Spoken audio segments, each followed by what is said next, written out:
नमस्कार। ITRA जामनगर द्वारा संकल्पित इस विशेष सीरीज में मैं दीपा राठौर, योग एक्सपर्ट, आप सभी का हार्दिक स्वागत करती हूँ। इस सीरीज में शरीर के अलग अलग तंत्रों की स्वस्थता के लिए कॉमन योग प्रोटोकॉल पर आधारित योग अभ्यास क्रम को हम आपके समक्ष प्रस्तुत कर रहे हैं। आज हम जानेंगे रक्त परिसंचरण तंत्र के बारे में। हमारे शरीर के महत्वपूर्ण तंत्रों में से एक तंत्र है रक्त परिसंचरण तंत्र, जो रक्त नलिकाओं और हृदय से मिलकर बना होता है। यह हमारे पूरे शरीर में पोषण को पहुंचाने का कार्य करता है।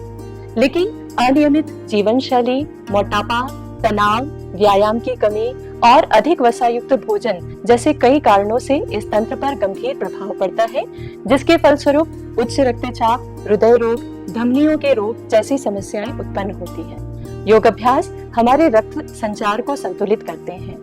यह हमारे हृदय के कार्य क्षमता को बढ़ाते हैं। इस प्रकार योग इस रक्त परिसंचरण तंत्र की स्वस्थता में बहुत ही सहायक साधन सिद्ध होता है। तो चलिए आज के सत्र में हम जानते हैं रक्त परिसंचरण तंत्र की स्वस्थता के लिए कॉमन योग प्रोटोकॉल पर आधारित योग अभ्यासों को।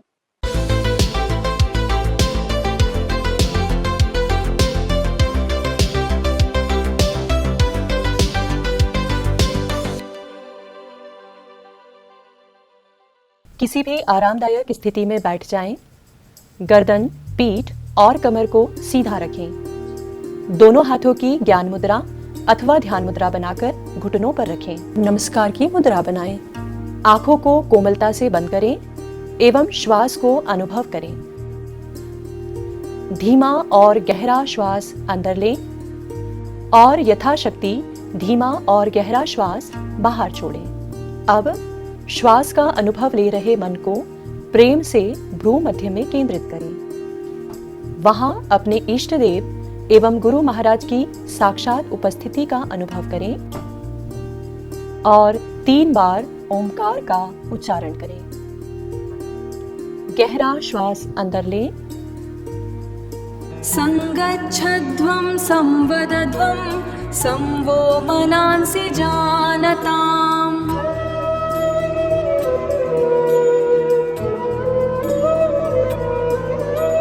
देवाभगं यथा पूर्वे संजानाना उपासते। दोनों हाथों की मुद्रा को धीरे से छोड़ें और हथेलियों को आपस में रगड़ें। गर्म हथेलियों का कप बनाकर आंखों पर रखें और कुछ समय तक हथेलियों को आंखों पर रखने के बाद धीरे धीरे इन हथेलियों को शरीर के सभी अवयवों पर मलते हुए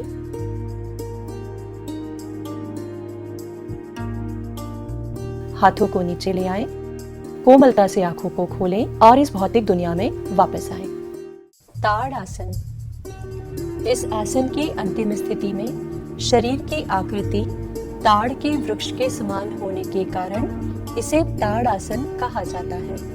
सावधानियां: शिरा कौटिल्य या वेरिकोज वेन्स, उच्च रक्तचाप, हृदय संबंधी समस्या, कंधों के दर्द, वृद्धावस्था तथा महिलाओं को सगर्भावस्था में इस आसन का अभ्यास योग्य चिकित्सक के मार्गदर्शन और देखरेख में करना चाहिए। महिलाओं को मासिक धर्म के दौरान इस आसन का अभ्यास नहीं करना चाहिए। पैरों की अंगुलियों पर उचित संतुलन बनाते हुए एक निश्चित बिंदु पर ध्यान केंद्रित करना चाहिए।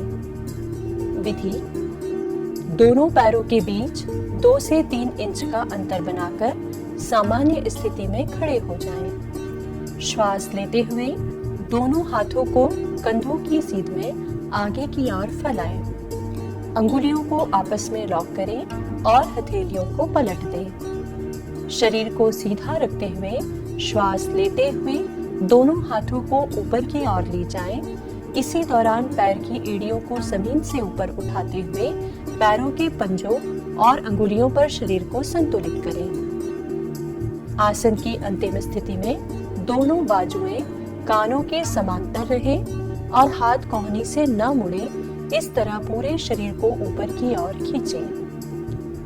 सामान्य श्वास प्रश्वास के साथ क्षमता अनुसार इस स्थिति में बने रहें। धीरे धीरे श्वास छोड़ते हुए एड़ी को जमीन पर लाएं।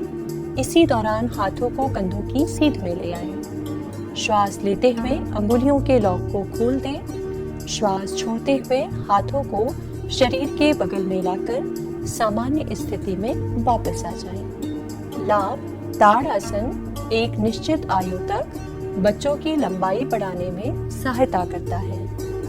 इसका अभ्यास शरीर के विविध तंत्रों जैसे स्नायु तंत्र, कंकाल तंत्र, श्वसन तंत्र, पाचन तंत्र आदि पर सकारात्मक प्रभाव डालता है। यह अभ्यास कमर दर्द, सर्वाइकल स्पॉन्डिलोसिस, अस्थमा, कब्ज, ग्रहणी या IBS, त्वचा विकार तथा मासिक धर्म संबंधी समस्याओं के प्रबंधन में लाभकारी है। यह आसन शरीर का संतुलन और लचीलापन बढ़ाने में तथा मन की स्थिरता और एकाग्रता में सहायक है। ताड़ आसन का अभ्यास महिलाओं, वृद्धों तथा कंप्यूटर प्रोफेशनल्स के लिए विशेष रूप से लाभकारी है। कटी चक्रासन। कटी का अर्थ है कमर, चक्र का अर्थ है गोलाकार वस्तु। इस आसन में कमर को दाईं एवं बाईं ओर घुमाए जाने के कारण इसे कटी चक्रासन कहते हैं। सावधानियां: इस आसन का अभ्यास दोनों ओर से करना चाहिए। अभ्यास के दौरान दोनों पैरों के बीच पर्याप्त अंतर होना जरूरी है। पैर और पैरों के पंजों को सीधा रखें। घुटनों के दर्द वृद्धावस्था, शस्त्रक्रिया के बाद तथा महिलाओं को सगर्भावस्था में योग्य चिकित्सक के मार्गदर्शन और देखरेख में इसका अभ्यास करना चाहिए। महिलाओं को मासिक धर्म के दौरान इस आसन का अभ्यास नहीं करना चाहिए। विधि: पैरों के बीच लगभग कंधों की चौड़ाई के बराबर अंतर रखते हुए सीधा खड़े हो जाएं। श्वास लेते हुए दोनों हाथों को सामने कंधों की सीध में एक दूसरे के समान अंतर रखते हुए ऊपर उठाएं। श्वास छोड़ते हुए शरीर को दाईं ओर घुमाएं। श्वास लेते हुए हाथों को सामने की ओर लाते हुए शरीर को सीधा करें। श्वास छोड़ते हुए शरीर को बाईं ओर घुमाएं। पुनः श्वास लेते हुए शरीर को सीधा करें। श्वास छोड़ते हुए हाथों को नीचे ले आएं और विश्राम करें। लाभ: यह आसन शरीर के विविध तंत्रों जैसे पाचन तंत्र, उत्सर्जन तंत्र, स्नायु तंत्र एवं कंकाल तंत्र पर सकारात्मक प्रभाव डालता है।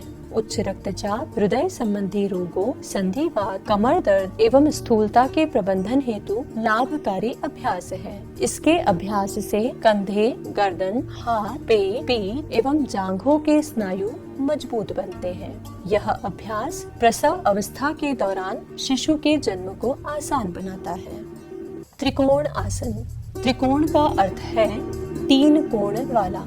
इस आसन की अंतिम स्थिति में शरीर की आकृति त्रिकोण के समान दिखाई देने के कारण इसे त्रिकोण आसन कहा जाता है। सावधानियां: अंतिम स्थिति में शरीर आगे या पीछे की ओर झुकना नहीं चाहिए। मेरुदंड संबंधी समस्या, पैर के जोड़ों की तकलीफ, साइटिका तथा उच्च रक्तचाप की स्थिति में शस्त्रक्रिया के बाद वृद्धावस्था तथा महिलाओं को सगर्भावस्था में इस आसन का अभ्यास योग्य चिकित्सीय मार्गदर्शन और देखरेख में करना चाहिए। महिलाओं को मासिक धर्म के दौरान इस आसन का अभ्यास नहीं करना चाहिए। अभ्यास के दौरान पैरों को घुटनों से सीधा रखना चाहिए। हाथ की अंगुलियां जमीन तक न पहुंच पाने की स्थिति में हथेली को घुटने पर रखकर भी त्रिकोण आसन का अभ्यास किया जा सकता है। विधि: शरीर की लंबाई के आधार पर दोनों पैरों के बीच 1.5 से 2.5 फुट का अंतर बनाकर खड़े हो जाएं। श्वास लेते हुए हाथों को बगल में कंधों की सीध तक उठाएं। हथेलियों को बाहर की ओर निकालें। दाएं पंजे को दाईं ओर घुमाएं। श्वास छोड़ते हुए कमर से दाईं ओर झुकें। दाएं हाथ की मध्यमा अंगुली को दाएं पैर के टखने के ठीक पीछे ले जाते हुए जमीन को स्पर्श करने का प्रयास करें। बाएं हाथ को ऊपर की ओर सीधा रखें। गर्दन को बाईं ओर से घुमाते हुए बाएं हाथ की मध्यमा अंगुली को देखें। पैर घुटने से मुड़ने नहीं चाहिए तथा दोनों हाथ 180 अंश के कोण पर होने चाहिए। इस आसन की अंतिम स्थिति में क्रमशः स्वाधिष्ठान चक्र, मणिपुर चक्र और अनाहत चक्र पर ध्यान केंद्रित करते हुए सामान्य श्वास प्रश्वास के साथ क्षमता अनुसार रुकें। श्वास लेते हुए धीरे धीरे शरीर को सीधा करें। दाहिने पैर के पंजे को सीधा करें। जिस तरह दाहिने ओर से अभ्यास किया उसी तरह बाईं ओर से इस आसन का पुनरावर्तन करें। श्वास लेते हुए शरीर को सीधा करें। बाएं पंजे को सीधा करें। हाथों को कंधों की सीध में फैलाएं। श्वास छोड़ते हुए हाथों को नीचे ले आए, पैरों को पास ले आए एवं विश्राम करें। लाभ: यह आसन शरीर के विविध तंत्रों जैसे पाचन तंत्र, रुधिराभिसरण तंत्र, कंकाल तथा स्नायु तंत्र पर सकारात्मक प्रभाव डालता है।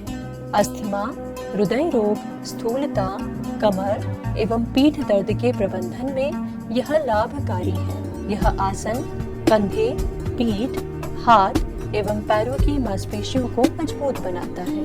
त्रिकोण आसन के अभ्यास से मेरुदंड लचीला बनता है। सरल शशक आसन। शशक का अर्थ होता है खरगोश। इस आसन की अंतिम अवस्था में शरीर की आकृति खरगोश के समान बनने के कारण इसे शशक आसन कहा जाता है। सावधानियां: घुटनों से संबंधित ऑस्टियोआर्थराइटिस से पीड़ित व्यक्तियों को उचित चिकित्सीय मार्गदर्शन एवं देखरेख में ही इस आसन का अभ्यास करना चाहिए। शशक आसन का अभ्यास नहीं कर पाने की स्थिति में घुटनों को फैलाकर सरल शशक आसन का अभ्यास किया जा सकता है। विधि: सम स्थिति से प्रारंभ करें। एक एक पैर को घुटने से मोड़ते हुए वज्रासन की स्थिति में बैठ जाएं। हथेलियों को घुटनों पर रखें। घुटनों को आपस में फैलाएं एवं हथेलियों को घुटनों के बीच में जमीन पर रखें। श्वास लें। श्वास छोड़ते हुए कमर से आगे झुककर हाथों को आगे की ओर ले जाएं एवं ठुड्डी को जमीन से लगाएं। अंतिम स्थिति में मणिपुर चक्र पर ध्यान केंद्रित करते हुए सामान्य श्वास प्रश्वास के साथ क्षमता अनुसार रुके रहें। श्वास लेते हुए शरीर को सीधा करते हुए हाथों को पास ले आए, घुटनों को आपस में मिलाएं। एक एक पैर को घुटने से सीधा कर वज्रासन की स्थिति से वापस आ जाएं। शिथिल दंडासन की स्थिति में विश्राम करें। लाभ: यह शरीर के विविध तंत्रों जैसे पाचन तंत्र, प्रजनन तंत्र, उत्सर्जन तंत्र, कंकाल एवं मांसपेशीय तंत्र पर सकारात्मक प्रभाव डालता है। यह कब्ज, ग्रहणी अथवा IBS, पीठ दर्द, तनाव, अवसाद, अनिद्रा एवं व्यसन मुक्ति के प्रबंधन में लाभकारी अभ्यास है। इसके अभ्यास से चेहरे की कांति बढ़ती है। शशक आसन का अभ्यास किशोरों एवं महिलाओं हेतु विशेष रूप से लाभकारी है। उष्ट्रासन। उष्ट्र का अर्थ होता है ऊँट। उष्ट्रासन की अंतिम स्थिति में शरीर में ऊँट के समान कुहड़ दिखाई देने के कारण इसे उष्ट्रासन कहा जाता है। उष्ट्रासन का अभ्यास न कर पाने की स्थिति में अर्ध उष्ट्रासन का अभ्यास करना चाहिए। सावधानियां: हर्निया एवं उदर संबंधी गंभीर व्याधि, साइटिका एवं चक्कर आने की स्थिति में वृद्धावस्था, शस्त्रक्रिया के बाद एवं सगर्भावस्था में उचित चिकित्सीय मार्गदर्शन एवं देखरेख में ही इस आसन का अभ्यास करना चाहिए। अंतिम स्थिति में जंघाओं को जमीन से लंबवत कोण में रखें। विधि: सम स्थिति से प्रारंभ करें। एक एक पैर को घुटनों से मोड़ते हुए वज्रासन में बैठ जाएं। घुटनों पर खड़े होकर पैरों के बीच थोड़ा अंतर बना लें। हथेलियों को नितंब पर रखकर कोहनियों को पास लाते हुए ऊपरी भुजाओं को एक दूसरे के समानांतर रखें। श्वास लेते हुए सिर को पीछे ले जाकर धड़ को यथासंभव पीछे झुकाएं। अब सावधानी पूर्वक हथेलियों को पंजों पर रखें। रीढ़ को आगे की ओर धकेलते हुए सीने को विस्तार दें। अंतिम स्थिति में श्वास बाहर छोड़कर शिथिल हो जाए। अनाहत चक्र एवं विशुद्धि चक्र पर ध्यान केंद्रित कर सामान्य श्वास प्रश्वास के साथ क्षमता अनुसार रुके रहें। श्वास लेते हुए हथेलियों का सहारा लेकर शरीर को सीधा करें। श्वास छोड़ते हुए घुटनों पर बैठ जाएं एवं विश्राम करें। लाभ: यह शरीर के विविध तंत्रों जैसे पाचन तंत्र, श्वसन तंत्र, अंतःस्रावी तंत्र, रुधिराभिसरण तंत्र, कंकाल एवं मांसपेशीय तंत्र पर सकारात्मक प्रभाव डालता है। यह अस्थमा, कमर एवं पीठ दर्द, सर्वाइकल स्पॉन्डिलोसिस, थायराइड से संबंधित विकारों, तनाव, अवसाद, माइग्रेन, स्थूलता, मधुमेह, उच्च रक्तचाप, गृहिणी या IBS, पक्षाघात, पार्किंसंस, नेत्र दोषों एवं व्यसन मुक्ति के प्रबंधन में लाभकारी अभ्यास है। उष्ट्रासन का अभ्यास हृदय रोगियों के लिए अत्यंत लाभदायक है, किंतु इसका अभ्यास सावधानी पूर्वक किया जाना चाहिए। यह कंधों, पीठ एवं टखनों की जकड़न को दूर करता है तथा फेफड़ों की क्षमता में वृद्धि करता है। इसका अभ्यास चेहरे की कांति में वृद्धि करता है। उत्तान मंडूक आसन। उत्तान का अर्थ होता है ऊर्ध्वमुखी और मंडूक का अर्थ होता है मेंढक। इस आसन में शरीर की आकृति ऊपर की ओर मुख उठाए मेंढक के समान दिखाई देने के कारण इस आसन को उत्तान मंडूकासन कहा जाता है। सावधानियां: हाथों की स्थिति को ठीक से समझकर उन्हें धीरे धीरे मोड़ें। पीठ एवं गर्दन को एक सीधी रेखा में रखें। घुटनों एवं जोड़ों के दर्द से पीड़ित व्यक्तियों को वृद्धावस्था, शस्त्रक्रिया के बाद एवं सगर्भावस्था में उचित चिकित्सीय मार्गदर्शन एवं देखरेख में ही इस आसन का अभ्यास करना चाहिए। विधि: सर्वप्रथम वज्रासन में बैठ जाएं। घुटनों को आपस में फैलाएं। श्वास लेते हुए हाथों को कंधों की सीध में ऊपर की ओर ले जाएं।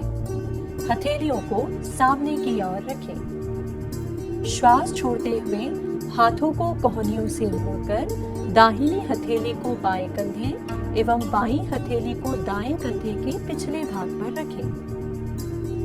सामान्य श्वास प्रश्वास के साथ अंतिम स्थिति में अनाहत चक्र पर ध्यान केंद्रित करें और क्षमता अनुसार रुके रहें। श्वास लेते हुए विपरीत क्रम से हाथों को कोहनियों से सीधा कर लें। श्वास छोड़ते हुए दोनों हाथों को नीचे ले आए। घुटनों को आपस में मिलाएं। वज्रासन से वापस आकर शिथिल दंडासन की स्थिति में विश्राम करें। लाभ: यह शरीर के विविध तंत्रों जैसे पाचन तंत्र, श्वसन तंत्र, उत्सर्जन तंत्र, रुधिराभिसरण तंत्र, कंकाल तथा मांसपेशीय तंत्र पर सकारात्मक प्रभाव डालता है। यह अस्थमा, साइनोसाइटिस, उच्च रक्तचाप, हृदय की धमनियों से संबंधित विकारों, संधिवात तथा गठिया, कमर एवं पीठ दर्द तथा सर्वाइकल स्पॉन्डिलोसिस के प्रबंधन में लाभकारी अभ्यास है। यह आसन जंघा संधि तथा कंधों की लोचकता को बढ़ाता है। यह अभ्यास डायफ्राम के मूवमेंट्स को आसान बनाता है। इसके नियमित अभ्यास से फेफड़ों की कार्यक्षमता में वृद्धि होती है। वक्रासन। वक्र का अर्थ होता है घुमावदार। इस आसन में मेरुदंड को घुमाए जाने के कारण शरीर की आकृति वक्र हो जाती है, इसलिए इसे वक्रासन कहा जाता है। सावधानियां: मेरुदंड में चोट या दर्द की स्थिति में वृद्धावस्था, शस्त्रक्रिया के बाद एवं सगर्भावस्था में इस आसन का अभ्यास योग्य चिकित्सीय मार्गदर्शन एवं देखरेख में ही करना चाहिए। महिलाओं को मासिक धर्म के दौरान इस आसन का अभ्यास नहीं करना चाहिए।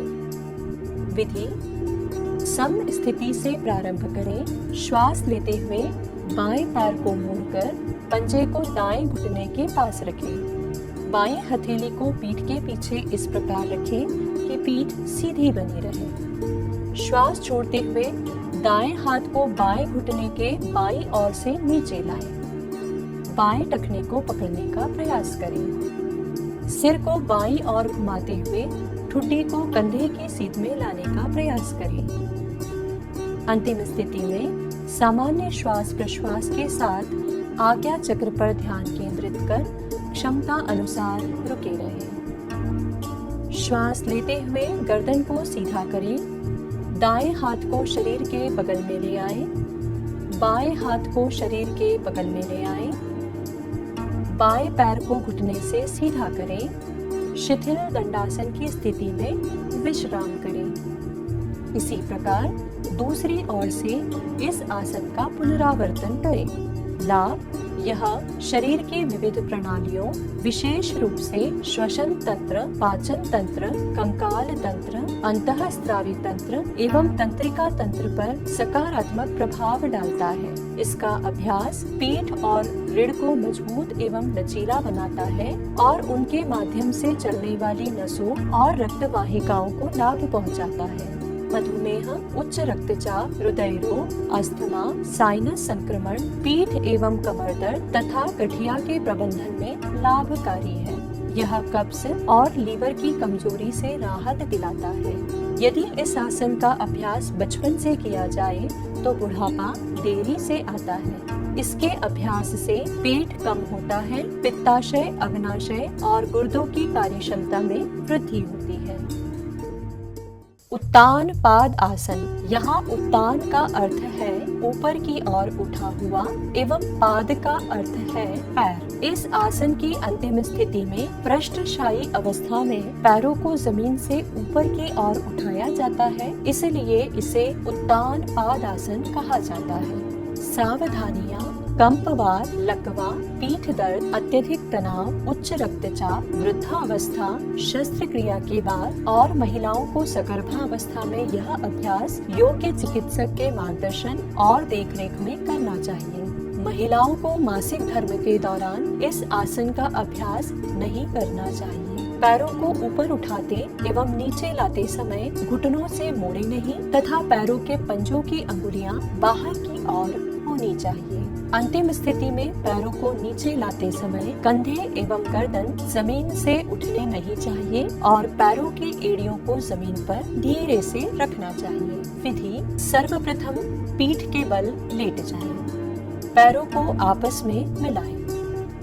हथेलियों को शरीर के बगल में जमीन पर रखें। श्वास लेते हुए दोनों पैरों को सीधा रखकर ऊपर की ओर 45 डिग्री के कोण पर जमीन से ऊपर उठाएं।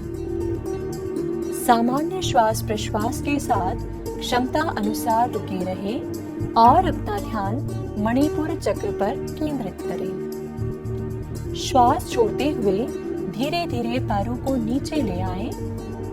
शव आसन की स्थिति में विश्राम करें। लाभ: यह आसन शरीर के विविध तंत्रों जैसे पाचन तंत्र, रुधिराभिसरण तंत्र, स्नायु तंत्र, कंकाल तंत्र, उत्सर्जन तंत्र इत्यादि पर सकारात्मक प्रभाव डालता है। यह खून की कमी, अस्थमा, उच्च रक्तचाप, पेट दर्द, मधुमेह, कब्ज, अजीर्ण, IBS एवं संधिवात के प्रबंधन हेतु लाभकारी अभ्यास है। यह आसन विस्थापित नाभि को पुनः स्थापित करने में सहायक है। यह उदर की मांसपेशियों को मजबूत बनाता है एवं उदर प्रदेश की चर्बी को कम करता है। इसके नियमित अभ्यास से फेफड़ों की क्षमता में वृद्धि होती है। भुजंग आसन। भुजंग का अर्थ होता है कोबरा या सांप। इस आसन की अंतिम स्थिति में शरीर की आकृति फण फैलाए भुजंग के समान दिखाई देने के कारण इसे भुजंग आसन कहा जाता है। सावधानियाँ: झटका देकर शरीर को उठाने से बचना चाहिए। शरीर नाभि तक ही उठना चाहिए। इस अभ्यास में हाथों का सहारा न लेते हुए पीठ और पेट की मांसपेशियों के सहारे उठना चाहिए। इस आसन की अंतिम स्थिति में कंधे आगे की ओर झुके हुए न हो। महिलाओं को मासिक धर्म के दौरान इस आसन का अभ्यास नहीं करना चाहिए। हर्निया, वृद्धावस्था, शस्त्रक्रिया के बाद एवं सगर्भावस्था में महिलाओं को उचित चिकित्सीय मार्गदर्शन और देखरेख में इस आसन का अभ्यास करना चाहिए। विधि: सर्वप्रथम मकर आसन की स्थिति में पेट के बल लेट जाएं। दोनों पैरों को आपस में मिलाएं। और हाथों को शरीर के बगल में रखें। हाथों को कोहनियों से मोड़कर हथेलियों को सीने के बगल में जमीन पर रखें। श्वास लेते हुए सिर, गर्दन, सीने तथा नाभि तक के हिस्से को जमीन से ऊपर उठाएं। गर्दन को यथासंभव पीछे ले जाने का प्रयास करें। अंतिम स्थिति में विशुद्धि चक्र, आज्ञा चक्र पर ध्यान केंद्रित कर सामान्य श्वास प्रश्वास के साथ क्षमता अनुसार रुके रहें। श्वास छोड़ते हुए धड़, सीने एवं सिर को जमीन पर ले आए। मकर आसन की स्थिति में विश्राम करें। लाभ: भुजंगासन शरीर की विभिन्न प्रणालियों जैसे श्वसन तंत्र, परिसंचरण तंत्र, पाचन तंत्र, उत्सर्जन तंत्र, प्रजनन तंत्र, कंकाल तंत्र, मांसपेशीय तंत्र तथा तंत्रिका तंत्र पर सकारात्मक प्रभाव डालता है। उच्च रक्तचाप, हृदय रोग, एनीमिया, अपच, मोटापा, गठिया, मधुमेह, कटी स्नायुशूल, पीठ दर्द, गर्दन दर्द, तनाव, अवसाद, अनिद्रा एवं माइग्रेन के प्रबंधन में यह लाभकारी अभ्यास है। थायराइड संबंधी समस्याओं तथा मासिक धर्म संबंधी समस्याओं में कपकपी एवं व्यसन मुक्ति के निवारण में यह सहायक अभ्यास है। इस आसन के अभ्यास से कमर पतली और सीना चौड़ा होता है। योग शास्त्र के अनुसार इस आसन के नियमित अभ्यास से कुंडलिनी शक्ति का जागरण होता है। सेतु बंध आसन। सेतु का अर्थ होता है पुल। इस आसन की अंतिम स्थिति में शरीर की आकृति सेतु या पुल के समान होने के कारण इसे सेतु बंध आसन कहा जाता है। सावधानियां: गर्दन, कमर एवं पीठ में चोट लगने पर, वृद्धावस्था, शस्त्रक्रिया के बाद और महिलाओं को सगर्भा अवस्था में यह अभ्यास योग्य चिकित्सक के मार्गदर्शन और देखरेख में करना चाहिए। महिलाओं को मासिक धर्म के दौरान इस आसन का अभ्यास नहीं करना चाहिए। अंतिम स्थिति में एड़ी से घुटने तक का हिस्सा जमीन पर एक सीधी रेखा में होना चाहिए तथा पैर की एड़ियां एवं कंधे जमीन से उठे हुए नहीं होने चाहिए। विधि: सर्वप्रथम पीठ के बल लेट जाएं, दोनों पैरों को आपस में मिलाएं, हथेलियों को जमीन की ओर रखते हुए दोनों हाथों को शरीर के बगल में रखें। श्वास लेते हुए दोनों पैरों को घुटनों से मोड़कर एड़ियों को नितंब के पास लाएं। श्वास छोड़ते हुए पैरों के पंजों के बीच थोड़ा अंतर रखते हुए हाथों से टखनों को पकड़ने का प्रयास करें। टखने न पकड़ पाने की स्थिति में हथेलियों को यथासंभव टखने के करीब रखते हुए हथेलियों को जमीन पर रखें। श्वास लेते हुए गर्दन, नितंब एवं पीठ को जमीन से यथासंभव ऊपर की ओर उठाएं। घुटने से कमर तक का भाग जमीन के समानांतर रखें। इस आसन की अंतिम स्थिति में सामान्य श्वास प्रश्वास के साथ विशुद्धि चक्र पर ध्यान केंद्रित करें एवं क्षमता अनुसार रुके रहें। श्वास छोड़ते हुए धीरे धीरे नितंब एवं पीठ को जमीन पर ले आएं। पैरों को घुटनों से सीधा कर सामने की ओर फैलाएं। शव आसन की स्थिति में विश्राम करें।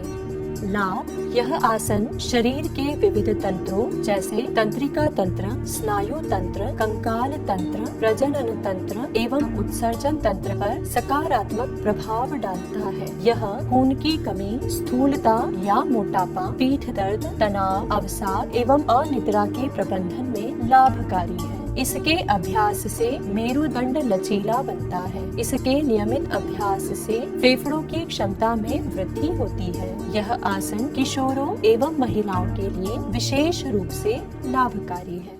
शव आसन। शव का अर्थ होता है मृत शरीर। इस आसन में शरीर की स्थिति मृत शरीर के समान होने के कारण इसे शव आसन कहा जाता है। सावधानियां: डॉक्टर द्वारा किसी कारणवश पीठ के बल लेटने से मना किए जाने की स्थिति में शव आसन का अभ्यास नहीं करना चाहिए। निम्न रक्तचाप की स्थिति में इसका अभ्यास नहीं किया जाना चाहिए। इस आसन में जागते रहना आवश्यक है। विधि: पीठ के बल लेट जाएं, हाथों को फैलाएं एवं हथेलियां ऊपर की ओर रखें। आंखों को कोमलता से बंद करें। शरीर के प्रत्येक अंग पर ध्यान केंद्रित करते हुए क्रमशः पूरे शरीर को शिथिल छोड़ते जाएं। तत्पश्चात सामान्य श्वास प्रश्वास की प्रक्रिया पर ध्यान केंद्रित करें। पूर्ण विश्रांति का अनुभव होने तक इस स्थिति में रुके रहें। आसन का अभ्यास करते समय इस बात का विशेष ध्यान रखें कि मन इधर उधर भटके नहीं। लाभ: अन्य आसनों के बाद इस आसन का अभ्यास करने से थकावट दूर होती है। यह आसन भय, दुर्बलता, तनाव, उच्च रक्तचाप एवं हृदय रोगों के प्रबंधन में लाभकारी है। कपालभाति। कपाल का अर्थ होता है ललाट एवं भाति का अर्थ होता है चमक। यह अभ्यास ललाट प्रदेश को चमकदार या कांतिमय बनाता है, इसलिए इसे कपालभाति कहा जाता है। सावधानियां: हृदय संबंधी रोगों, चक्कर आने, मिर्गी, hernia, gastric ulcer, migraine, stroke एवं नाक से खून निकलने जैसी समस्याओं में कपालभाति का अभ्यास करने से बचना चाहिए। सगर्भा अवस्था एवं मासिक धर्म के दौरान महिलाओं को कपालभाति का अभ्यास नहीं करना चाहिए। विधि: सुखासन अथवा किसी भी ध्यानात्मक आसन की स्थिति में बैठ जाएं। शरीर को सीधा एवं शिथिल रखें। दोनों हाथों को घुटनों पर ज्ञान मुद्रा में रखें। आंखों को कोमलता से बंद कर लें। दोनों नासारंध्र से लंबा श्वास लें। तीव्र वेग से श्वास बाहर छोड़ते हुए पेट को अंदर खींचें। इस प्रकार क्षमता अनुसार कुछ आवृत्तियों तक सक्रिय रूप से वेग पूर्वक श्वास बाहर छोड़ें, निष्क्रिय रूप से श्वास लें। क्षमता अनुसार अभ्यास करने के पश्चात रुक जाएं। इस क्रिया को दोहराएं। लाभ: कपालभाति का अभ्यास कपाल को शुद्ध करता है और कफ विकारों को दूर करता है। इसके अभ्यास से चेहरा कांतिमय बनता है। इसका अभ्यास श्वसन तंत्र, तंत्रिका तंत्र एवं पाचन तंत्र की कार्यक्षमता में सुधार लाता है। यह अभ्यास कब्ज, जुकाम, साइनोसाइटिस, अस्थमा एवं श्वास नली संबंधी संक्रमणों के प्रबंधन में लाभकारी है। इसके अभ्यास से यकृत एवं प्लीहा बलशाली बनते हैं और पेट की मांसपेशियां मजबूत होती हैं। अनुलोम विलोम प्राणायाम। इस प्राणायाम में एक नासारंध्र या नॉस्ट्रिल से श्वास लेकर दूसरे नासारंध्र से श्वास बाहर निकाला जाता है तथा उसके बाद दूसरे नासारंध्र से श्वास लेकर पहले नासारंध्र से श्वास बाहर निकाला जाता है। इस प्रकार चंद्र नाड़ी और सूर्य नाड़ी का क्रमिक चलन होने के कारण इसे अनुलोम विलोम कहा जाता है। सावधानियां: इस अभ्यास के दौरान सिर, गर्दन और कमर को एक सीधी रेखा में रखें। जब एक नासारंध्र से श्वास लें या छोड़ें, तब दूसरे नासारंध्र को अच्छी तरह बंद रखें। नासारंध्र को बंद करते समय उन्हें इतना न दबाएं कि नाक की स्थिति टेढ़ी हो जाए।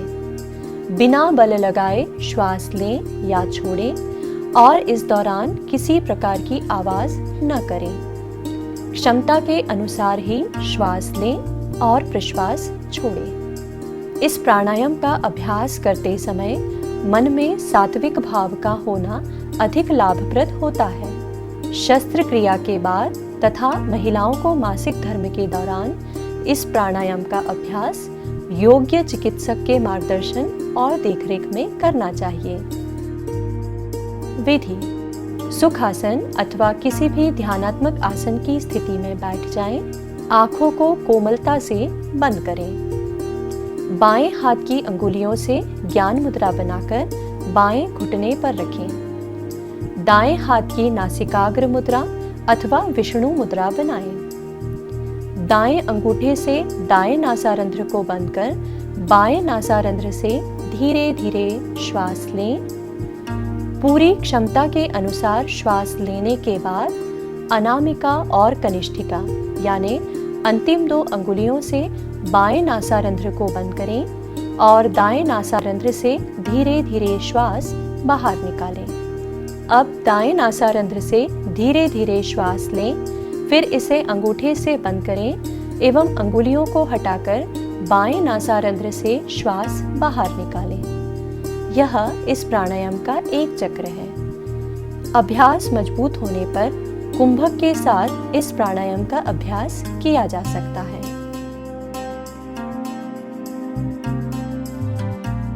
लाभ: इस प्राणायाम के अभ्यास से अत्यधिक नींद, आलस्य, गुस्सा, अशांति और बेचैनी दूर होती है। शरीर स्फूर्तिमय एवं निरोगी बनता है। शारीरिक शक्ति एवं एकाग्रता में वृद्धि होती है। संयम, शांति, प्रसन्नता जैसे सद्गुणों का विकास होता है। यह उच्च रक्तचाप को नियंत्रित करने में लाभकारी है। भ्रामरी प्राणायाम: भ्रमर का अर्थ होता है भंवरा।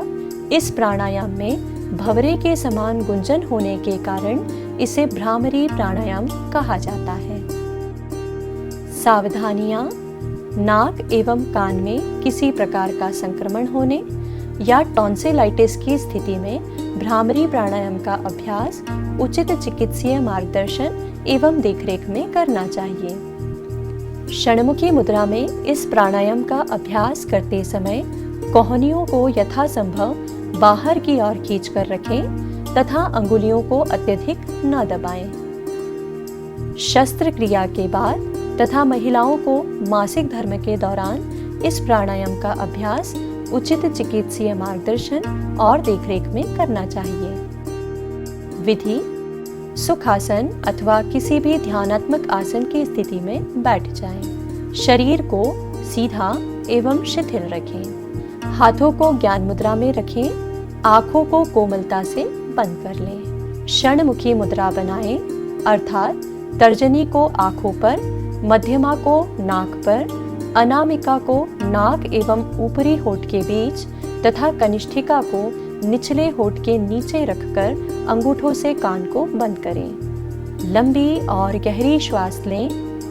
धीरे धीरे श्वास छोड़ते हुए भंवरे की तरह गुंजन करें और मस्तिष्क में इस ध्वनि का अनुभव करें।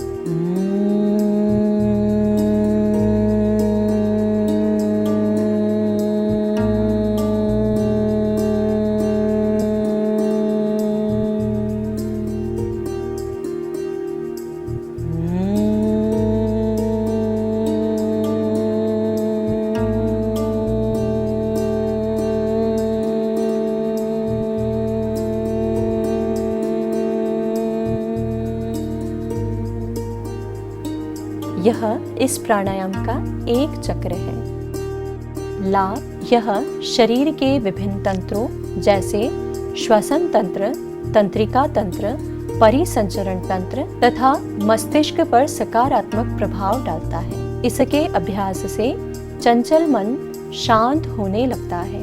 यह एकाग्रता और स्मरण शक्ति को बढ़ाने में सहायक है।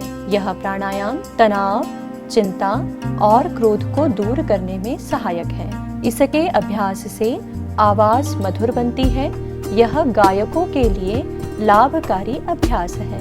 यह अनिद्रा, उच्च रक्तचाप एवं गले के रोगों को दूर करने में सहायक है। इसके अभ्यास से अभ्यासी के चित्त में एक अपूर्व आनंद की अनुभूति होती है। ध्यान: ध्यान शब्द की उत्पत्ति ध्येय धातु से हुई है, जिसका अर्थ है चिंतन या मनन करना। अष्टांग योग के अंतर्गत ध्यान 7वां अंग है। सावधानियां: लंबे समय तक एक ही स्थिति में बैठे रहने के कारण जो लोग पैर या पीठ दर्द से पीड़ित हैं, उन्हें उचित चिकित्सीय मार्गदर्शन और देखरेख में ध्यान का अभ्यास करना चाहिए। विधि: सर्वप्रथम सुखासन अथवा किसी भी ध्यानात्मक आसन में बैठ जाएं। आंखों को कोमलता से बंद कर लें। शरीर को सीधा रखें परंतु शिथिल छोड़ दें। हाथों को घुटनों पर ज्ञान मुद्रा या ध्यान मुद्रा में रखें। धीरे धीरे लंबी और गहरी श्वास लें। लंबी गहरी श्वास बाहर छोड़ें। अपने शरीर के प्रत्येक भाग पर ध्यान लगाते हुए उसे शिथिल छोड़ते जाएं। अब अपने ध्यान को आने और जाने वाली श्वासों पर केंद्रित करें। तटस्थ भाव से श्वासों को देखते जाएं। इस प्रकार अपने मन को भी पूरी तरह शांत कर लें। कुछ समय के लिए शांत मन से इसी प्रकार बैठे रहें। जब एकाग्रता टूटने लगे तो ज्ञान मुद्रा या ध्यान मुद्रा छोड़ दें। दोनों हथेलियों को आपस में रगड़ें। इन गर्म हथेलियों को कुछ समय के लिए बंद आंखों पर लगाएं और फिर इन हथेलियों को शरीर के सभी अवयवों पर मलते हुए हाथों को नीचे ले आएं।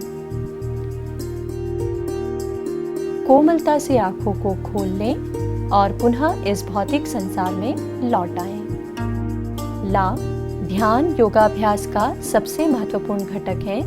यह हमें आत्म अनुभूति की ओर ले जाता है। यह अभ्यासकर्ता को नकारात्मक भावनाओं से दूर रखता है। भय, क्रोध, डिप्रेशन, चिंता दूर करता है और सकारात्मक भावनाएं विकसित करने में सहायता करता है। यह मस्तिष्क को शांत और निश्चल रखता है। एकाग्रता, स्मृति, विचारों की स्पष्टता और मनोबल को बढ़ाता है। यह पूरे शरीर और मस्तिष्क को पर्याप्त आराम देते हुए उन्हें तरोताजा बनाता है। सर्वे भवन्तु सुखिनः, सर्वे सन्तु निरामयाः, सर्वे भद्राणि पश्यन्तु, मा कश्चित् दुःखभाग् भवेत्।